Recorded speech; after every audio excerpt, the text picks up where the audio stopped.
કેમ છો બધા? સૌથી પહેલાં બધાનું સ્વાગત છે મારી ચેનલ પર વેલકમ ટુ સોનલલાઈન ચેરિટેબલ. અને તમારા બધાનો ખૂબ ખૂબ આભાર કે તમે તમારી કિંમતી ટાઈમ આપીને મારા બ્લોગ જોવો છો. એના માટે તમારો બધાનો બહુ જ આભાર. જો તમે મારા વિડીયો ફોન કરીને મારી ચેનલ લાઈક શેર સબસ્ક્રાઈબ કરી લીધા કરો. મારું ફેસબુક ઇન્સ્ટા આઈડી છે એને પણ તમે ફોલો કરવાનું રાખો. હવે આ વિડીયો અપલોડ થશે પહેલાં ઘણી વિડીયોમાં કદાચ અપલોડ થઈ હશે કે નહીં થયું મને નથી ખબર. પણ અત્યારે હું એક સેલ્ટર હોમમાં બેઠી છું અને અહીંયા ડૉક્ટર સેવા આપી રહ્યા છે. આવી જાઓ ને ભાઈ, અહીંયા આગળ તમે બધો સ્ટાફ છે જે લોકો માટે જમવાનું બનાવે છે. તમે અવેલેબલ હોય તો પૈસા આપો, તમને જે ફાવે પૈસા આપી જાઓ કે તમે દૂધ ઘરેથી બનાવી દૂધ ખીચડી રોટલી લઈને આવો. તમારે જે લઈને આવવું હોય ને ના લઈને આવો ને અહીંયા પૈસા આપો તો એ લોકો બનાવી દે છે. ફક્ત ને ફક્ત આપણે એકવાર ફોન કરીને કહેવું પડે છે. હું ડિસ્ક્રિપ્શનમાં નીચે ફોન નંબર આપી દઈશ. હવે આપણે ડૉક્ટર સાથે થોડી વાત કરીએ કે સર તમે અહીંયા રહેતા હોય ડૉક્ટરની અને ડોગની સેવા કરો. ડૉક્ટર કઈ રીતે ક્યાં હશે? સિત્તેર જેવા ડોગ છે. એમાંથી 30 બ્લાઇન્ડ ડોગ છે અને 15 પેરલેસ ડોગ.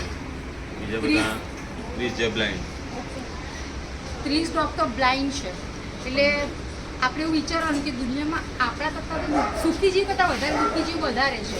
અને ડૉક્ટર અહીંયા સેવા આપે છે. આ બધો સ્ટાફ છે એ લોકો બનાવે છે. એ લોકો માટે બે ટાઈમ જમવાનું ભણી કરે. એ લોકો પાસે ફંડ નથી હોતું તો એ લોકો એમના ખુદના પૈસા આપી લાવી અને એ લોકોને ખવડાવે છે. તો સર તમે અહીંયા આગળ આવો તો તમને બહુ એક્સિડન્ટ કેસ વધારે જોવા મળે છે કે એક્સિડન્ટ મોસ્ટલી પેરલેસ ડોગ આવે છે એવા વધારે આવે છે.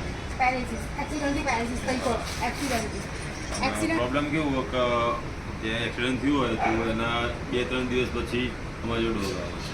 એના પછીની કન્ડિશન થોડી વધારે ખરાબ. એટલે અમારે ત્યાં અમદાવાદથી ફોન આવે, અહીંયા કલોલથી ફોન આવે, ગાંધીનગરમાંથી ફોન આવે, અલગ અલગ એરિયામાંથી દરેક જગ્યાએથી ફોન આવે. એટલે પછી ફાઉન્ડેશનમાં ગાડીઓ છે? હા, અમારે એમ્બ્યુલન્સ છે. અમારે એમ્બ્યુલન્સ છે. એટલે અમે અમારી પોતાની પર્સનલ ગાડી લઈને અમારી જઈએ છીએ. પર જ્યારે ફોન આવે એટલે અમે સ્થળ પર જઈ અને ડોગ લઈ આવીએ છીએ.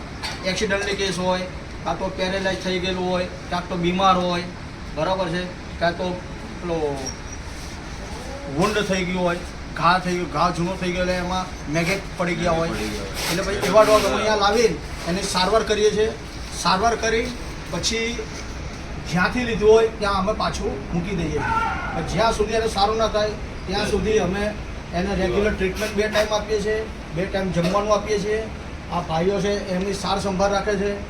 અને આવી રીતે અમે એમને ડોગની વધુમાં વધુ જેટલી બને એટલી અમે મહેનતથી એમને સારું થાય એવો પ્રયત્ન કરીએ છીએ. અને પછી અને સારું ન થતાં ભગવાનની ઈચ્છા એમને એવું હોય કે એમને સારો જન્મ આપવો છે તો કદાચ ડેથ થઈ જાય તો અમે એમને સામે અગ્નિ સંસ્કાર બનાવેલું છે. ત્યાં અમે એમનો અગ્નિ સંસ્કાર કરી દઈએ છીએ. સામે તો અગ્નિ સંસ્કાર બનાવે સામે આ બાજુ બ્લેક, આ બાજુ આ ગ્રીન પડદાની પાછળ છે. તો તમે આ થોડી સેવા આપો તો તમને તકલીફો શું થાય છે? ત્યારે તો તકલીફ પડે ફાઇનાન્શિયલ છે કે પછી ઘણી બધી સ્ટાફની છે કે કંઈ પણ તમને તકલીફ વધારે સારી પડતી હોય છે. તકલીફ તો મને આ યજ્ઞ કાર્ય છે, બરાબર, અને યજ્ઞ કાર્યની અંદર બધાનો સહયોગ, બરાબર, એની જરૂર છે. યજ્ઞ જ્યારે ચાલતો હોય ત્યારે દરેકે આહુતિ આપે તો એ યજ્ઞ પ્રજ્વલિત રહે, બરાબર. એવી રીતે સારા સારા જીવદયા પ્રેમીઓ છે, સારા વ્યક્તિઓ છે જે લોકો અહીંયા અનુદાન આપતા રહેલા છે. અને એ અનુદાનથી અમે પોતાનું શ્રમ કરીને પોતાનું શરીર ઘસીને દાન આપીએ છીએ. જ્યારે તમારા જેવા સારા વ્યક્તિઓ આવે છે તો પોતાનું અનુદાન આપી અને આ યજ્ઞ કાર્ય ચાલુ રાખે છે. આજે અમારે મા એનિમલ ફાઉન્ડેશન સંસ્થાને 10 વર્ષથી અવિરત ચાલતી રહેલી છે. મમ્મી લોકોને તો ગઈકાલે જ ખબર પડી. 10 વર્ષથી અમારા જે ટ્રસ્ટી છે રાજકુમાર બોથરા છે, જે જૈન છે, તે એકમેવ ટ્રસ્ટી છે. અને હા, એક જ ટ્રસ્ટી હોવા છતાં આવી રીતે 10 વર્ષથી અવિરત આ સંસ્થા ચાલતી રહેલી છે. એકલા જ ચલાવે છે બધું. એટલે ક્યારેક કંઈક તકલીફ પડે પૈસાથી લઈને કોઈ પોતે હેન્ડલ કરે છે. અને બીજું અમારી સંસ્થા એવી છે કે અમુક દરેક સંસ્થાની અંદર અમુક ટાઈમ ટેબલ હોય.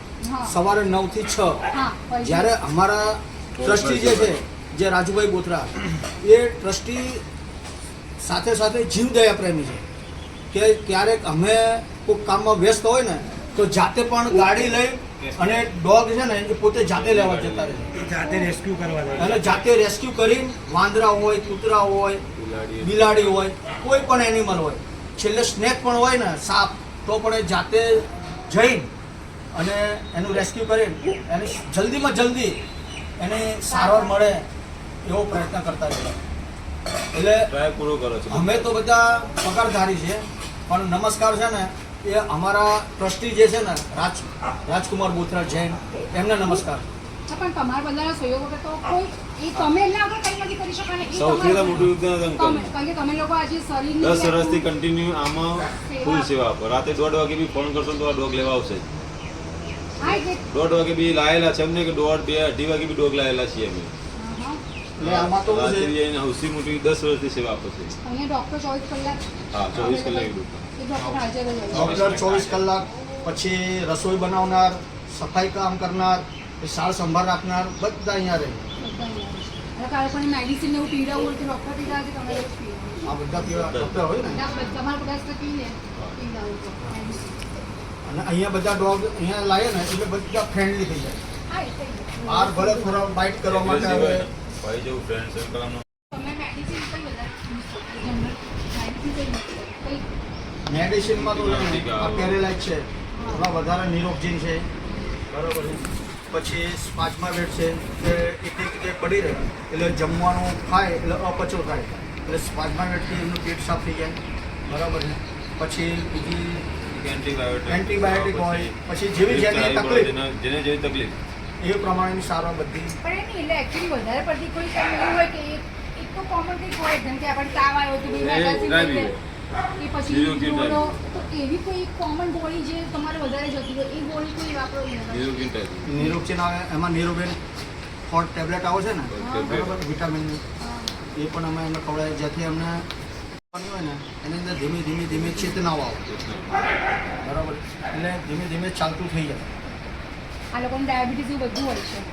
ડાયાબિટીસ એમાં થાઇરોઇડ વધારે હોય છે, પછી ડાયાબિટીસ અમુક હોય છે કે પાર્લે બિસ્કિટ લોકો વધારે ખવડાવે છે બહાર રોડ ઉપર, સ્કિન પ્રોબ્લેમ. બરાબર, કેમ કે એમને બીજું કંઈ મળે નહીં, બરાબર, એટલે સ્કિન પ્રોબ્લેમ થાય, આંખે આ તમે અંધાપો ચા પણ આવે. અંદર ચા નાખી છે, ચાથી એ લોકોને પેલું શું કહેવાય ને, સ્કિન પ્રોબ્લેમ ચા નાખીને તમે ચા દૂધ ખીચડી ને રોટલી મિક્સ આપી દો તમે. ના, રોટલી દૂધ અને ખીચડી. ચા ના. ચા નહીં ને, ચા હા, તો કે ચા તો જલ્દી ના, ચા નથી આપતા. ખાસ કહું કે હા, ખર્ચ ખરું, થાય છે. ખરું. એટલે હા, એ આ બિસ્કિટ સુગર ના લીધે કેવું વધારે બધું સુગર ડોગ ખાય ને એના લીધે સ્કિન પ્રોબ્લેમ વધારે થાય છે. બિસ્કિટ તો જો કે ના જ ખવડાવે પાર્લેજી, તો સ્કિન પ્રોબ્લેમ બી આપેલું છે. બિસ્કિટ તો ના જ ખવડાવે ડોગનો. મેંદો ખવડાવે ને એટલે ડોગને પચે નહીં.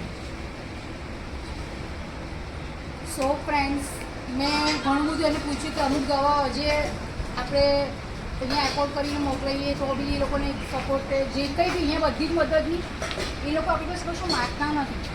પણ આપણે આપણી વિડીયો જોઈએ, આપણે ક્યાંક નથી પહોંચી શકતા, નથી કરી શકતા, કરવું છે પણ નથી કરી શકતા આપણે, કદાચ અહીંયા આગળ કંઈક ડોનેટ કરીને બી પુણ્યમાં ક્યાંક તો આપણે આપણો હાથ લઈએ. આપણે નથી પહોંચી શકતા કેમ કે આ ભાઈ કીધું કે ભાઈ અમારા જે છે એમના સર એ બધું જ ચલાવે છે, આ એમને સહયોગ આપે છે, ફિઝિકલ ડૉક્ટર અહીંયા સેવા આપે છે. આપણા જેવા કંઈક થોડી મદદ કરી, કારણ કે મેં કીધું એમ દુનિયામાં સુખી કરતાં દુઃખી જીવો વધારે જ છે, અને ભગવાને આપણને બધું આપી છે. આજે આ આટલી બધી અમુક બી લખવા છે, એક્સિડન્ટ છે, બધા પ્રોબ્લેમ્સ એના થાય છે. આપણે ચલાવીએ છીએ, આપણને તો ભાન જ નથી, આપણે તો હવામાં દૂર કરીએ છીએ, પણ હવામાં કેટલા જીવને આપણે ખંગોળી નાખીએ છીએ, અને એ પીડા અસહ્ય પીડા હોય છે એ લોકોની, જે એ બિચારું બોલી જ ન શકતું. તો આમાંથી ઘણું બધું આપણે બી શીખવા જેવું છે. તો જો તમને બધાને આ વિડીયો ગમ્યું હોય ને તો મારી ચેનલને લાઈક કરજો. હું ડિસ્ક્રિપ્શનમાં નંબર આપી દઈશ અહીંનો, એનું ફાઉન્ડેશનનું આપણે લઈશું, આપણે બધું જ કોન્ટેક્ટ નંબર લખીશું, જેથી તમને કંઈ પણ ક્યારેક કોઈને પણ કંઈ પણ ઈચ્છા થાય તો સીધો તમે અહીંયા કોન્ટેક્ટ કરી શકો છો. તો બધા મળીશું આપણે નેક્સ્ટ વ્લોગમાં. Thanks for watching.